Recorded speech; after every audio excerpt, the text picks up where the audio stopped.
The Golden Touch, King Midas. In the heart of Phrygia, there lived a king whose greed gleamed brighter than any treasure he owned. King Midas desired one thing, more. When the god Dionysus granted him a single wish, Midas asked that everything he touched turn to gold. At first, his kingdom glittered. Stones, trees, and walls shimmered beneath his hand. But when his food turned solid, and his daughter became a statue in his arms, Midas realized the truth. The real curse wasn't gold. It was desire without limit. Dionysus took pity and reversed the spell, but the damage was done. Midas learned that what glitters can rot the soul faster than poverty ever could. And his story was just the beginning. Because the first curse wasn't about punishment, it was a lesson. The next curse would show what happens when curiosity itself becomes humanity's downfall. Pandora's box. Before kings and mortals ruled the earth, the gods crafted a woman whose beauty rivaled Olympus itself. Her name was Pandora, a gift from Zeus, sent to punish mankind for stealing fire. But her true purpose was hidden in her hands, a sealed jar, forbidden to open. Curiosity whispered louder than caution, and when Pandora lifted the lid, every plague, sorrow, and sickness escaped into the world. Only one thing remained inside: hope, trapped, faint, and fragile. The curse of Pandora wasn't the suffering she unleashed. It was the knowledge that humans would never stop wanting to know more, no matter the cost. But curiosity was only the first sin.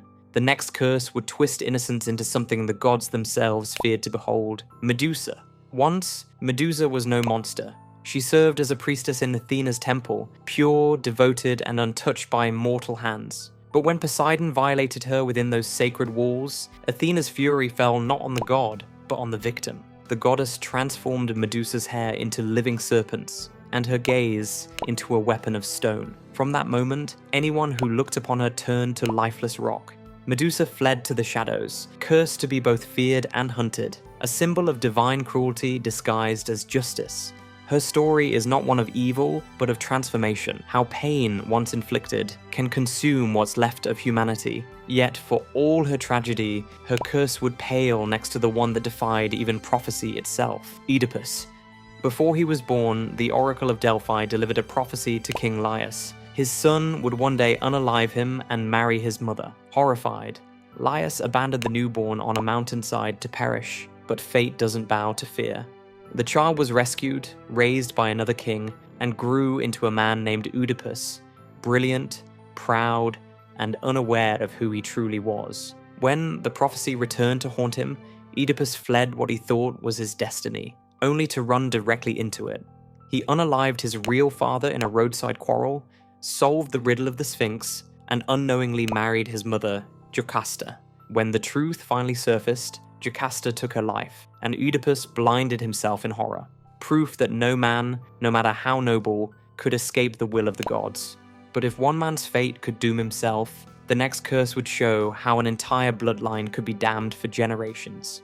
The House of Atreus. Few bloodlines in all of Greek mythology were as poisoned as that of Atreus.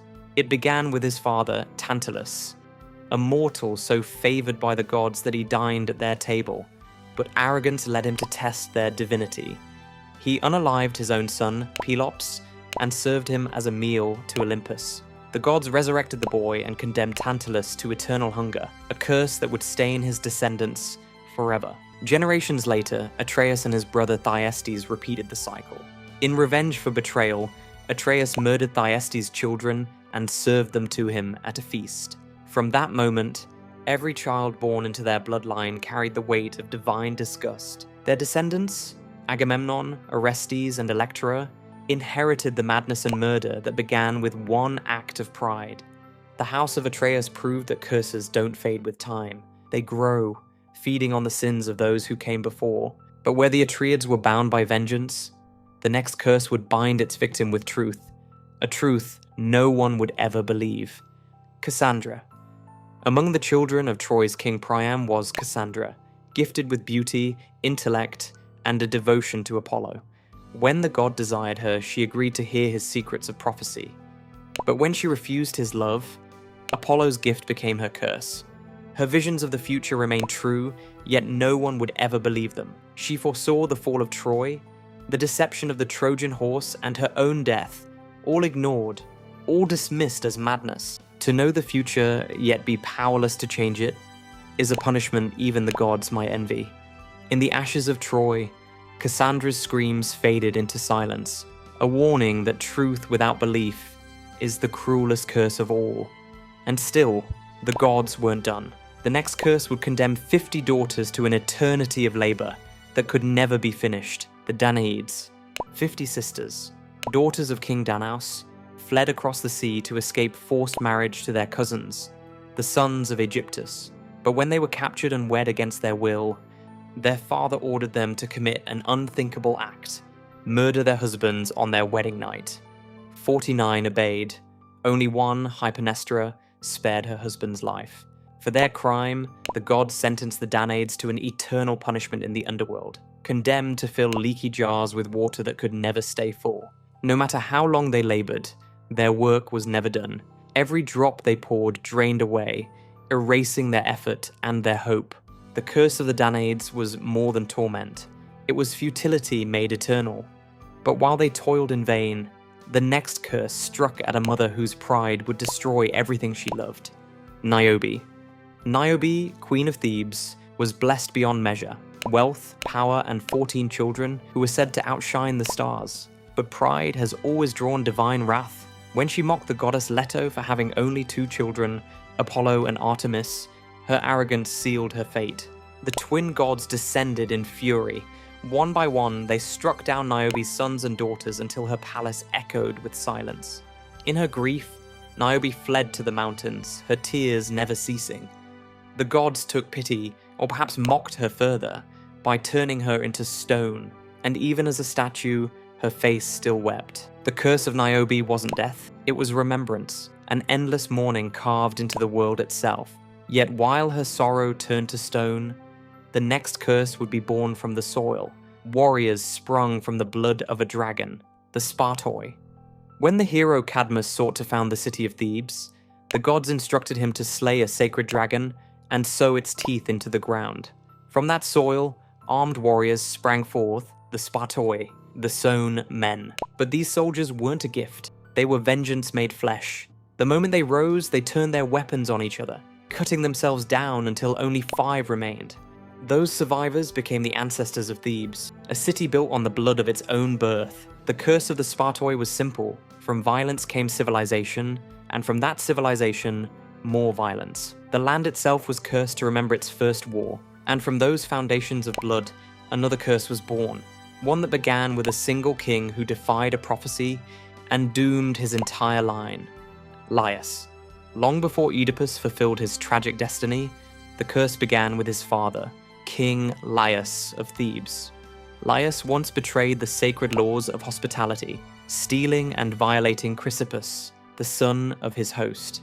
This act of cruelty invoked the wrath of the gods, and from that moment, his bloodline was doomed. When the Oracle of Delphi foretold that Laius's own son would one day unalive him, he tried to outwit fate by abandoning the infant on a mountain. But the gods remember every sin, and their justice is patient. That abandoned child grew up to become Oedipus, the prophecy's living weapon. The curse of Laius shows that divine punishment isn't sudden. It grows in silence, waiting for the moment a father's sin becomes a son's destiny. And while this family's curse ended in blindness, the next began in darkness, a labyrinth designed to hide a monster born of human deceit, the labyrinth and the Minotaur. When King Minos of Crete prayed to Poseidon for a sign of divine favor, the sea god sent a perfect white bull. But Minos' greed overcame his promise. He kept the bull instead of sacrificing it. In vengeance, Poseidon cursed Minos' wife, Pasiphae, with a monstrous desire. From that union came the Minotaur, half man, half bull, a living symbol of the king's deceit. To hide his shame, Minos ordered the architect Daedalus to construct a vast maze beneath his palace, the labyrinth. There, the Minotaur was imprisoned, and every year, Athens sent 7 boys and 7 girls as sacrifices to feed the beast.